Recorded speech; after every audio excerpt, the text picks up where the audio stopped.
Буларда Кыргызстандын бардык областтарынын борборлорунда эконом класстагы турак жай салына баштаары белгилүү болду. Учурда жергиликтүү администрациялар мэриялар менен кызматташуу жер тилкесинде жана коммуникация маселелерин чечүүдөгү жеңилдиктерди берүүдө. Мындан мурдараак болсо жакыр үй бүлөлөргө ипотекалык насыя берүүчү долбоорго 11 миллион евро бөлүнөрүн маалымдаган болчубуз. Айтор аталган кабардын чоо жайын билүү максатында мамлекеттик ипотека мекемесинин өкүлү Нуржигит Үсөнакуунун уулуну чакырган болчубуз. Кош келипсиз, Нуржигит мырза, биздин студияга. Адегенде эле эконом класстагы көп батирлүү турак жайларды куруудан баштасак, кайсыл облустарда ошол канча кабаттуу имараттар болмокчу, анан дагы канча бөлмөлүү батирлер болот деп эсептеп жатасыздар? Саламатсыздарбы? Ошол негизинен эле жалпысынан алганда ошол ипотекалык компания аркылуу берилип жаткан ипотекалык насыялардын же болбосо турак жайдын өзүнүн жеткиликтүүлүгүн камсыз кылуу максатында көп тармактуу иш-аракеттер жасалып жатат. Анын ичинде ошол мамлекеттик ипотекалык компаниянын тиешелүү өзүнүн турак жай фондусун түптөө. Бул алкакта жергиликтүү мамлекеттик администрациялар менен биргеликте ошол иш-чаралар алып барылып, бүгүнкү күндө ошол алгачкы этапта ошо областтык борборлордо ошо эконом класстагы көп кабаттуу үйлөрдү куруунун алдында турабыз. Айтып кетсек, ошо алгачкы этапта Нарын шаары боюнча ошол тендер иштери толугу менен аяктап, мына жакынкы күндө келишимге кол коюлуп, ошо курулуш иштери башталмакчы. Жалпысынан алсак, ошол областтык борбордогу үйлөрдүн жалпы маалыматын берсек, бул ошо бардык жерде бир типтүү 5 кабаттуу 60 батирлүү үй курулмакчы. Анын ичинен 30 батири 1 бөлмөлүү, 30 батири 2 бөлмөлүү. 1 бөлмөлүү батирдин жалпы аянты 40 чарчы метрден жана 2 бөлмөлүү батирлердин жалпы аянты 52 чарчы метрден болмокчу. Айтып кетчү нерсе, бардык батирлер жашоого толук шарты менен даяр жана тиешелүү инфраструктуралардын бардыгы камсыз болуу менен элдерге сунушталмакчы. Эми кайсыл мөөнөткө туштап жатасыздар? Батир күткөндөргө ошол эле адамдар качан берилип баштайт ипотекалык насыялар боюнча? Биздин эсебибиз боюнча ошол курулуш иштери 1,5-2 жылга чейин узарышы ыктымал.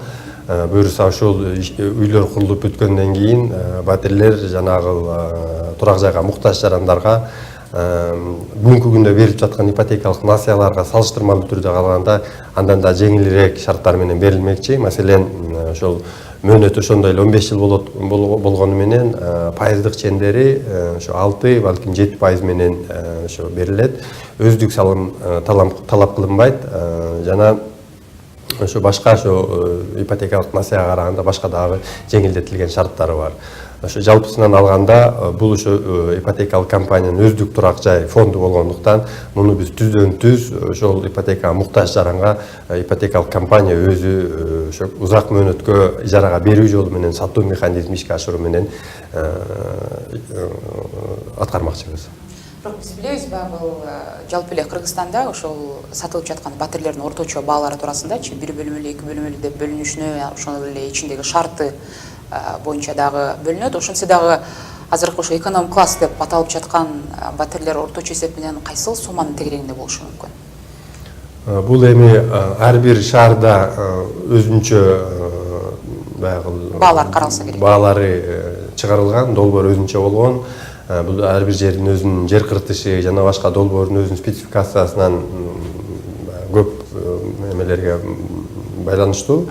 Жалпысынан алганда ошо биз ошол шаарлардагы бүгүнкү күндөгү турак жайлардын баасынан ашпаш керек деген өзүбүздүн божомолубуз бар.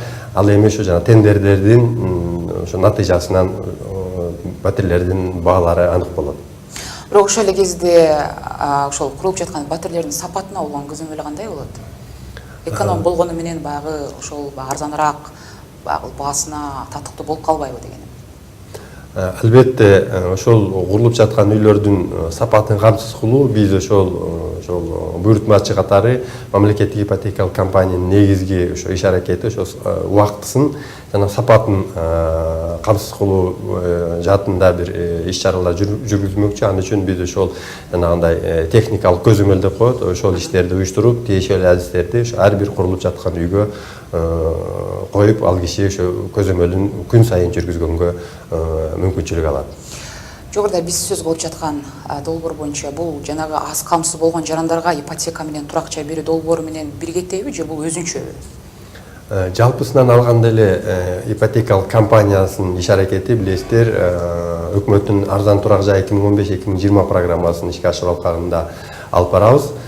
Бул программаны ишке ашырууда негизги биздин акцент ошол аз жана орто өзүнүн киреше булактары аз жана орто деп саналган биздин жарандарыбыз үчүн багытталган.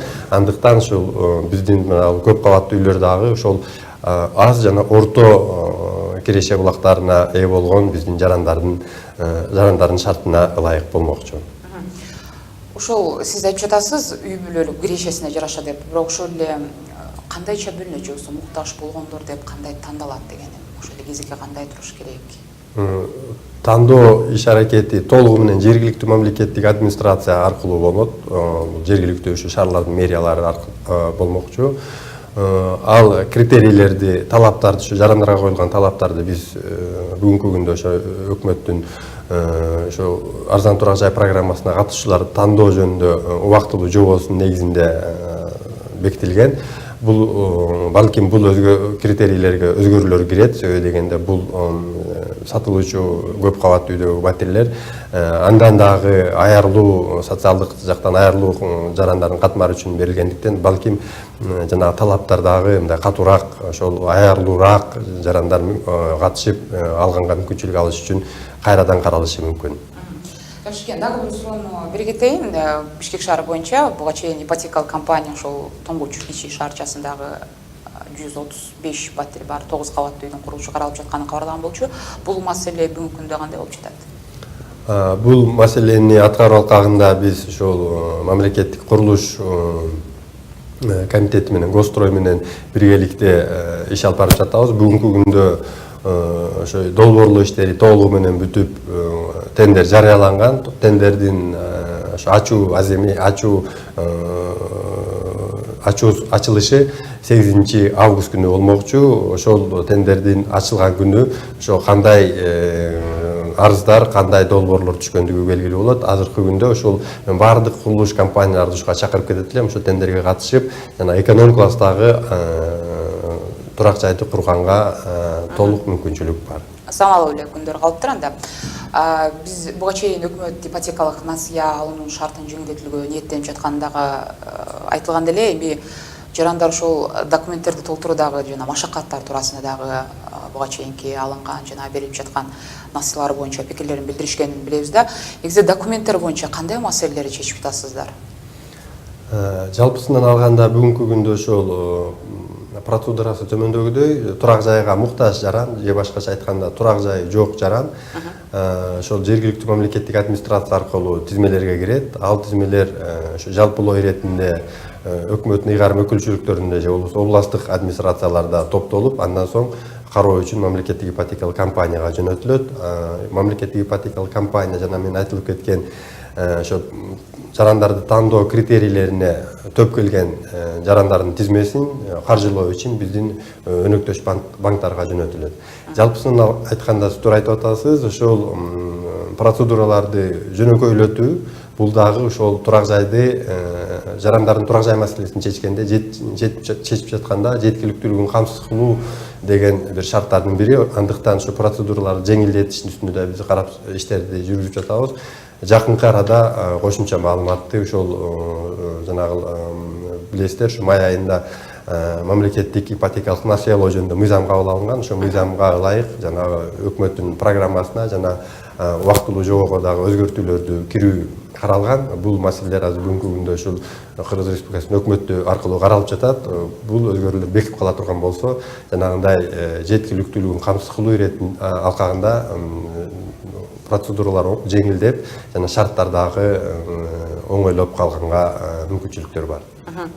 Рахмат, маеңизге вактыңызды бөлүп бизге келип бергениңиз үчүн ыраазычылык билдирем. Мамлекеттик ипотекалык компаниянын өкүлү Нуржеге Дүйсөнаков уулу конокто болду. Ар бир облустун борборунда курула турган 5 кабаттуу турак жайлар, дагы жолу айта кетсем, 60 батирлүү болот экен. Алардын 30-у 2 бөлмөлүү жана 30-у 1 бөлмөлүү болмокчу. Берүүсү улантабыз.